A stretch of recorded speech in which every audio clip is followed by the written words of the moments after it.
ఏమ్మా బయట బట్టలు ఉతుకుతారా? నేను నీళ్ళు వేస్తా ఉంటాను. అమ్మో నేను బయటకు రానొచ్చు గారు. బయటకు వస్తే చాలు మిమ్మల్ని కాళ్ళు నన్నేమో అత్త అనుకుంటున్నారు. మీకేమో 50 ఏళ్ళు దాటిని అన్నం మాత్రం చెక్కు చదరలేదు.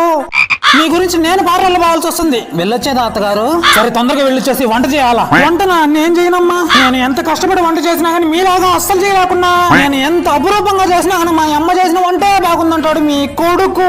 అలా అన్నాడా? వాడికి నేనంటే ప్రాణం.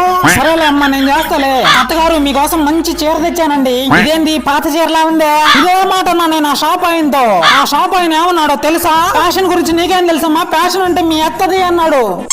ఆ రోజుల్లో మీ అత్త చీర కట్టుకొని పోతుంటే వీధి వీధంతా మెడ నుంచి ఇట్లాగే చూసేవాళ్ళు అన్నాడు.